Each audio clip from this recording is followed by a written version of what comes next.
Welcome students.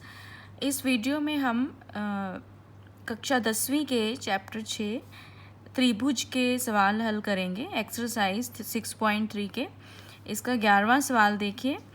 इस आकृति में ए बी बराबर ए सी वाले एक समद्विबाहु त्रिभुज ए बी सी की बढ़ाई गई भुजा सी बी पर स्थित ई एक बिंदु है।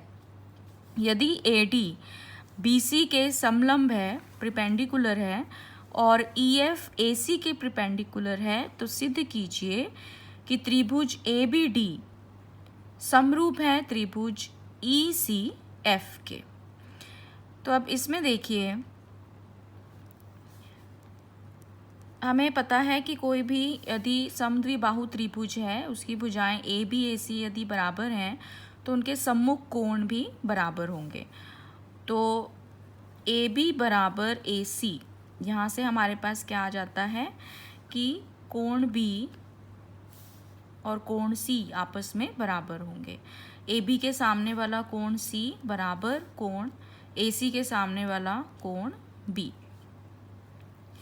तो इसको हम फर्स्ट इक्वेशन मार्क कर लेते हैं। अब त्रिभुज ए बी डी और त्रिभुज ई सी एफ में, त्रिभुज ए बी डी और ई सी एफ में एंगल बी बराबर एंगल सी पहले समीकरण से, और दूसरा एंगल डी बराबर एंगल एफ। एंगल डी भी 90 डिग्री का है और एंगल एफ भी 90 डिग्री का है, दोनों समकोण हैं। तो ए कसौटी द्वारा हम कह सकते हैं कि त्रिभुज ए बी डी समरूप है त्रिभुज ई सी एफ के। तो ये हमारा 11वां सवाल समाप्त हुआ। अब आइए 12वां सवाल देखते हैं इसका।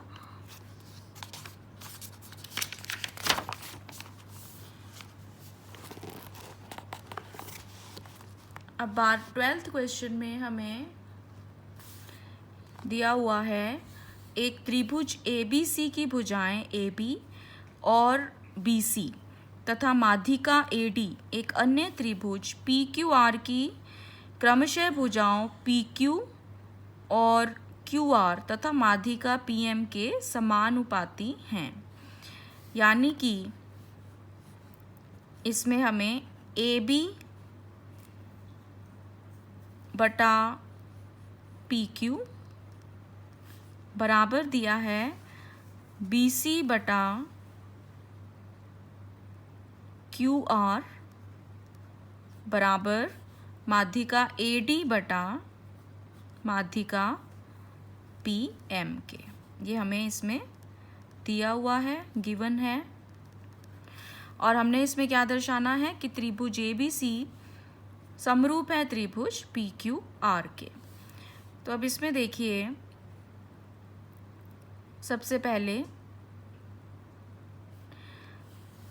अब ए डी यदि माध्यिका है त्रिभुज ए बी सी में, तो यहाँ से हमारे पास क्या आ जाएगा, बी डी बराबर 1/2 बी सी, क्योंकि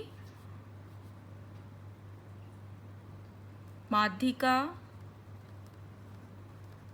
ए डी भुजा बी सी को समद्विभाजित करती है।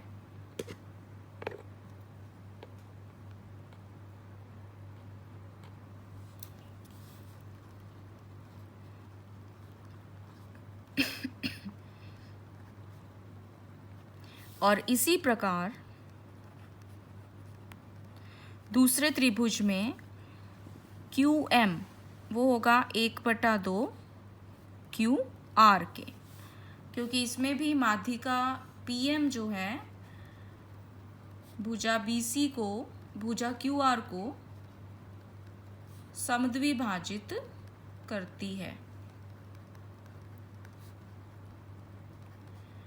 तो अब यहाँ से अब जो हमें ये दिया है ए बी बटा पी क्यू, ए बी बटा पी क्यू बराबर बी सी बटा क्यू आर को हम लिख सकते हैं 1/2 बी सी बटा 1/2 क्यू आर बराबर ए डी बटा पी एम। तो इससे हमारे पास आ गया कि त्रिभुज ए बी डी और त्रिभुज पी क्यू एम में ए बी बटा पी क्यू बराबर 1/2 बी सी है बी डी और 1/2 क्यू आर है क्यू एम बराबर ए डी बटा पी एम। तो त्रिभुज ए बी डी और पी क्यू एम की तीनों भुजाएं समान अनुपात में हैं। तो यहाँ से हमारे पास आ गया त्रिभुज ए बी डी समरूप त्रिभुज पी क्यू एम। तो यहाँ से हमारे पास आ गया कि जो कोण B है वो कोण Q के बराबर होगा, क्योंकि समरूप त्रिभुजों के संगत कोण बराबर होते हैं। तो अब त्रिभुज ABC और त्रिभुज PQR में भुजा AB बटा PQ, भुजा PQ बराबर हमें दिया हुआ है BC बटा QR के, ये हमें दिया हुआ है, और एंगल B बराबर है एंगल Q के, जो कि हम सिद्ध कर चुके हैं। तो SAS कसौटी द्वारा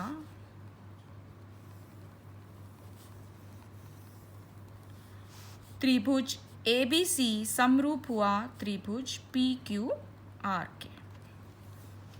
तो ये हमारा 12वां सवाल था। अब इसका 13th क्वेश्चन देखिए।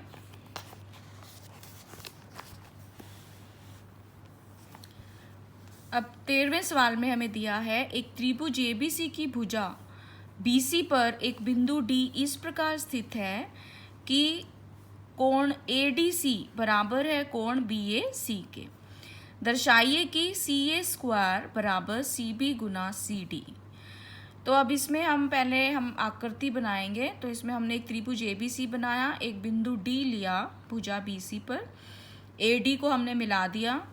तो जो हमारा एंगल ADC है वो हमें दिया हुआ है एंगल BAC के बराबर। तो अब इसमें देखिए, सबसे पहले त्रिभुज हम यदि ADC और दूसरा त्रिभुज यदि हम ले BAC, तो इन दोनों में अब हमें एंगल ADC बराबर दिया हुआ है एंगल BAC के, ये हमें सवाल में दिया हुआ है, गिवन है। और दूसरा जो कि हमारा ये कोण है C, वो हमारा दोनों त्रिभुजों में कॉमन एंगल है, ADC में भी प्रेजेंट है और BAC में भी। तो ये है हमारा उभयनिष्ठ कोण। तो AA कसौटी द्वारा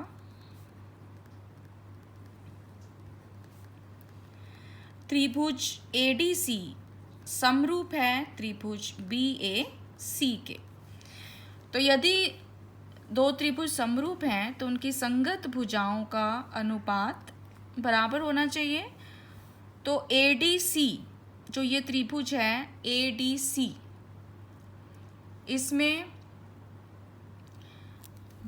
भुजा CD बराबर बटे में CA किसके बराबर होनी चाहिए? त्रिभुज BAC की भुजा, इसमें भी CA भुजा है, CA बटा CB के। ADC त्रिभुज में भुजा CD और बटे में भुजा CA किसके बराबर होगी, किसके अनुपात के बराबर होगी?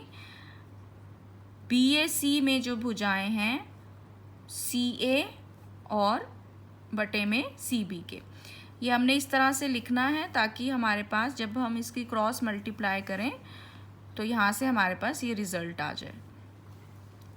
तो यहाँ से हमारे पास आ जाता है, अगर हम इसकी क्रॉस मल्टीप्लाई करेंगे तो सी डी गुना सी बी बराबर सी ए गुना सी ए। तो यहाँ से हमारे पास आ गया सी ए का स्क्वायर बराबर सी डी गुना सी बी। और यहाँ हम ब्रैकेट में इसका कारण लिख सकते हैं कि समरूप त्रिभुजों की संगत भुजाएं समानुपाती होती हैं, समानुपाती होती हैं। तो इसी के साथ ये 13वां सवाल ख़त्म होता है। अगर आपको ये वीडियो पसंद आए तो मेरे चैनल को सब्सक्राइब करें और इस वीडियो को लाइक और शेयर करें। धन्यवाद।